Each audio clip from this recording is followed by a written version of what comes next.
Hello, my name is Erica Shea, and you are tuned into Slay, where each week you and I turn our attention inward and reflect on ideas intended to help move you into a state of inspiration and empower you to take decisive, proactive action toward achieving your goals and reaching your highest potential. Today, we are delving into one crucial and powerful strategy that can significantly amplify and strengthen your manifesting abilities. If you are someone who is ready to transform your desires into tangible reality, free of self doubt and full of self confidence, then this episode is for you. Let's get into it. Each and every one of us possess dreams and aspirations that we long to materialize. However, many of us struggle to bring them to fruition, and it isn't due to lack of desire, but rather a lack of self assurance. The absence of self confidence and self belief severely impedes our success. So, how do we address this and give ourselves our best chance of manifesting our visions and desires? The answer lies in clarity. Seems straightforward, right? You might even argue that you possess it when you make a decision. Otherwise, you wouldn't take action, which I can't deny is true. However, I am curious about the strength of clarity in your vision, the quality of your vision. Upon setting out on your path, would you say that you are working with a 2020 being the best, or would you say it was probably closer to a 2080, indicating that there is some moderate impairment, indicating that it could have been clearer before you set out? You may think I'm being silly, but I genuinely urge you to contemplate it for a moment. Think about the most recent significant decision that you had to make. Did you possess a crystal clear understanding of the specific requirements and potential emotional impact that it would have on you? Or were you like, fuck it, whatever happens, happens. I know in my soul that this is what I have to do for my well being. Everything will work itself out eventually. If you went with the latter, how did it work out for you? Did everything eventually fall into places you had hoped? Did you feel overwhelmed going through that process? Did you start your days with anxiety during that time? Were you able to maintain steady momentum towards your long term goals, or did progress just kind of slow or seem stagnant? I only ask because I have been there and I know firsthand what the lack of clarity can do. We can find ourselves in a state of indecision and feeling stuck because it seems like we took the initial step, but now we don't know what comes next. We lack direction and we struggle to make significant progress. We may find ourselves at that time just kind of switching between different options without making any substantial headway. In an attempt to compensate, we may make impulsive follow up decisions that don't align with our goals or values. And as a result, our motivation starts to wane. The goals and the dreams that we were once determined to manifest begin to feel less attainable and possible. We begin to feel a sense of emptiness and our momentum is lost. If you've experienced this situation before, there's no need for further explanation. It's an unpleasant and disheartening experience. But the good news is, it doesn't have to be that way at all. It is absolutely within our control and within our power to create favorable, desirable outcomes for ourselves that align with what we envision. But we have to set ourselves up for success, which is something that we do before we ever get going, because how we initiate anything is what sets the tone for what follows. It lays the foundation for everything that comes. We can absolutely move through hard things with greater self-confidence and clarity if we simply take the time to set ourselves up for success in the very beginning.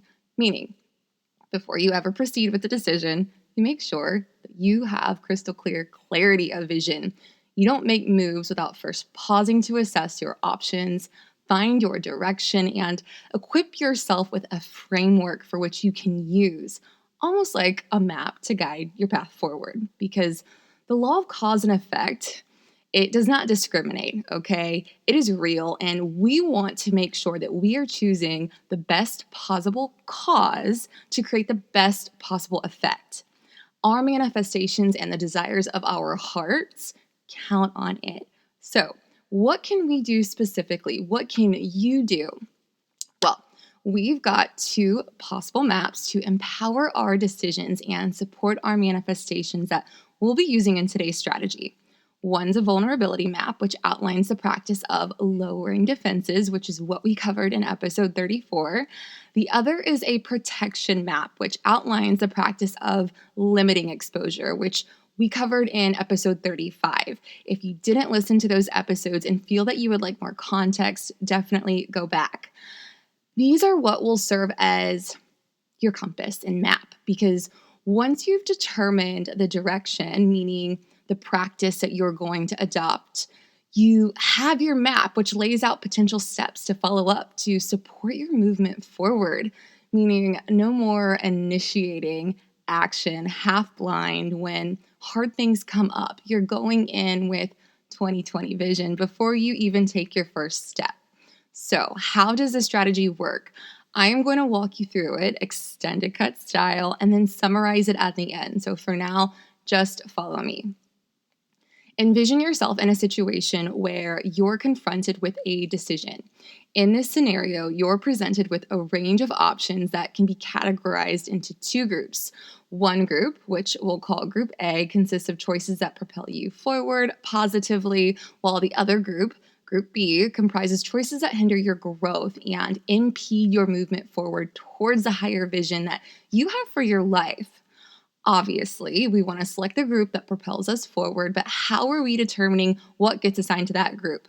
The criteria is simple. Either the option utterly and completely aligns with our values and supports our dreams, well-being, growth, and priorities, or it doesn't make the cut. So it goes into Group B, right into the basura. So if you don't already have your values and priorities clearly established to feel confident in this sorting process and the sorting of the groups, I highly suggest you write them down so that you can use them to guide your filtering process.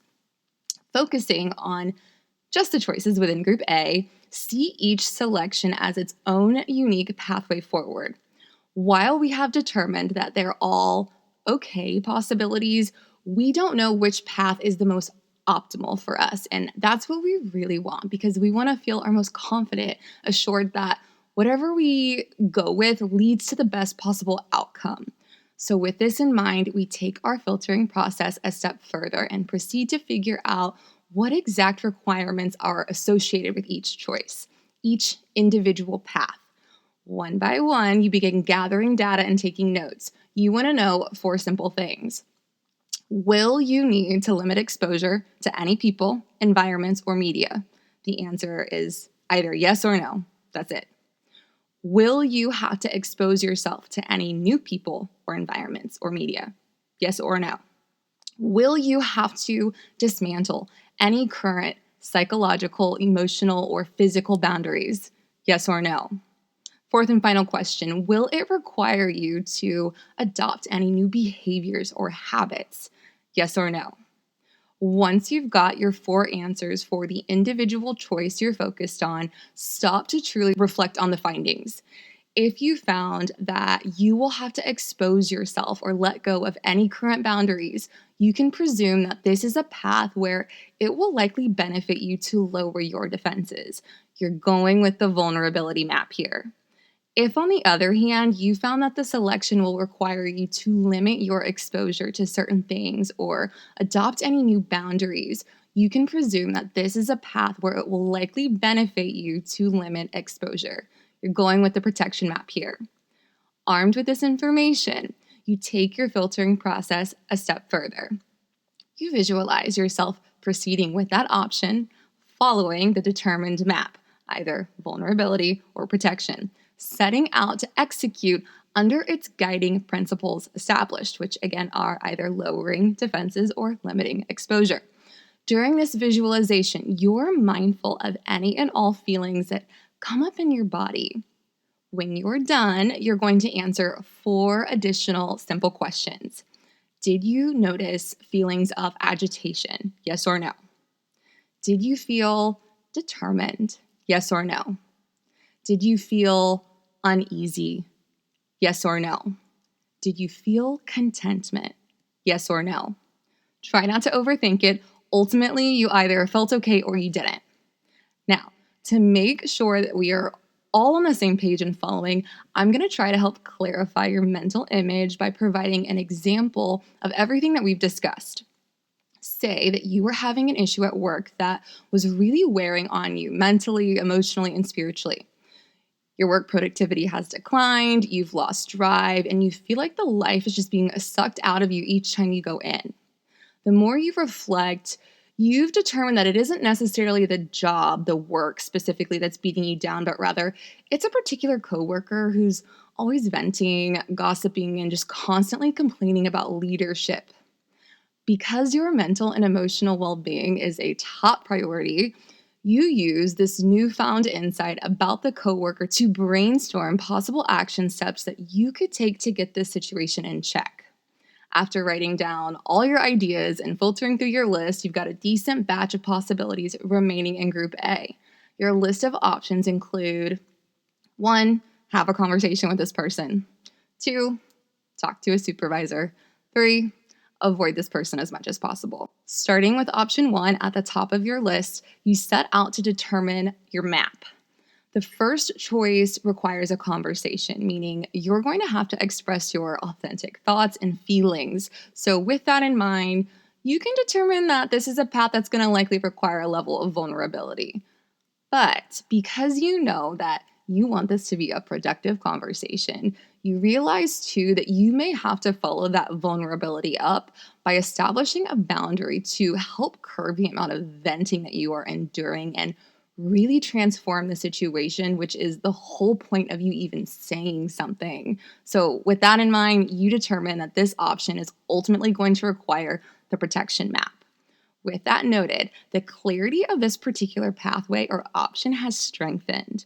You've gone from simply knowing that you'll potentially have a conversation to knowing you'll have a conversation where you express a boundary. In addition, should this selection require follow-up attention, you'll be able to use a protection map to guide your next possible steps, which in this case may include just limiting exposure to this individual altogether, literally. Armed with the level of detail that you've cultivated through this process, you visualize the initial conversation and scene in your mind. I personally think it helps to imagine it's happening actively in the present moment versus imagining it's already happened, but you go with whatever feels most helpful to you. As you visualize, you're being especially sensitive to noticing any feelings that come up.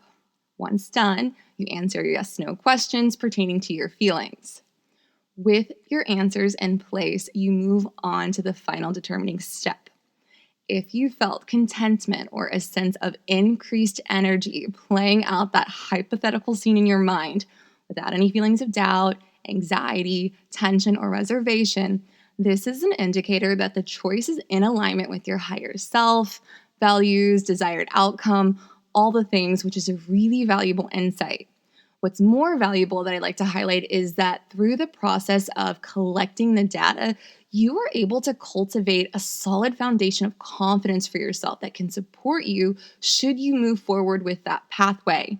It is highly likely that you have a clear vision for what to do, what to expect, along with potential next steps should you need them, all of which contributes to positive or productive feelings and all of which translate to more fuel, more juice, more vitality to put forward towards making your desires tangible. All right. Now, on the flip side, say you felt anxious or uneasy. This is a sign that either the choice is not in alignment with your core values and goals, making it necessary to rule the option out and move on to the next possible option, or it's an indicator that this particular pathway, this particular choice, provides a massive potential for growth because not all nerves are created equally. Our bodies will produce feelings of fear in an effort to protect us, but we are not our bodies. We have the ability to zoom out and see how potentials can serve us beyond our feelings in the immediate present moment. So, in this case, where you've narrowed down your options, determined the choice supports your values, priorities, and goals, but you feel that the choice elicits an undesirable, unnerving response of anxiety or trepidation, try to get to the bottom of it. You have to get real with yourself and, again, zoom out to determine whether you're feeling anxiety or reservation due to the fact that you're not sure whether the option is the most optimal one available to you. And if you're going to have to do something uncomfortable, you want to be confident you're getting the most reward for your effort, because that could absolutely be it. You're like, this is putting me in an awkward position and I don't even know if it's going to be the best outcome. Those are good reasons to have those feelings of insecurity and doubt. But maybe it's because the feeling of having to follow through with this choice is something that you don't feel adequately mentally prepared to do. Like, you don't know if you have the words or just the literal know how to go about it. If it's the former, the first one, continue going through all of your options before you get yourself worked up. If none of them feel optimal, sleep on it and maybe even just seek some perspective, advice, wisdom, whatever, from people that you trust. The answer will absolutely come to you eventually, and when it does, you won't feel doubt at all. Maybe nerves, but you'll still know without question that it's the only choice that is right for you. Now, if it's the latter, the second one, you add that data to your reflection notes. Depending on where you're at in the decision-making process, you can either come back to it, or if you're done and you're set on that option, you take the time to research some ideas, examples, inspo, you name it, to guide and empower yourself in moving forward with that choice that you've determined is exactly in your best interest, but that you just don't know how to go about handling particularly, okay? This part is key to nurturing our ability to move towards our desires and goals with both momentum and grace. And I don't know about you, but the thought of moving through chaos with more poise and fluidity is one that I find highly inspiring and attractive, okay? When you are done with assessing your choices in this way, you should have one clear choice that lays out one clear path, that is guided by one clear practice, that empowers you to take action in clear and decisive ways. This is a strategy that can be used for literally any situation where you have to make a decision, any situation where action is required, but you're just unsure or conflicted about how to proceed, and you just know that you want to make the best possible choice. If you can take the time to really assess what you're doing, why you're doing it, and how you're doing it before you even pull the trigger and take action, your movement forward will be way smoother, steady, and fulfilling. And I don't know about you, but to me, this is something that demonstrates top-tier self-care and self-love, because you're not just going through the motions, making moves, and simply hoping for the best. You're looking out for your well-being, you're looking out for your goals, your higher vision, with exceptional attention to nurture your highest good. You're taking cautionary measures and doing your best to anticipate potential obstacles that are within your control, being especially thoughtful, deliberate, and intentional in order to influence outcomes positively in your favor. That is, to me, what it means literally to take inspired action. And let me tell you, the credit that you earn with yourself when you're able to recognize and fully see yourself in such an inspiring way, it only deepens your self-confidence, self-respect, and self-love, which just adds more fuel to your tank, increasing your zest for going after what it is you want to create and bring forth in your life. So, all that said, how would I summarize it? Grab your pen and paper if you'd like to take notes. Number one, reflect. When faced with a decision or situation that requires attention, take the time to reflect on your values and priorities. Consider what is most important to you in your life, in your relationships, and to your personal well-being. Assess whether the situation, person, or choice aligns with your values and if it contributes positively to your fulfillment and success. Number two, evaluate. Evaluate which map best supports your desired outcome, assessing the risk and benefits of each to make that determination, paying special attention to your emotional responses. You're asking 8 questions total here. I'm going to go through all of them. 1, will you need to limit exposure to any people, environments, or media? Yes or no? Will I have to expose myself to any new people, environments, or media? Yes or no? Will I have to dismantle any current psychological, emotional, or physical boundaries? Yes or no? Will it require me to adopt any new behaviors or habits? Yes or no? Did I notice feelings of agitation? Yes or no?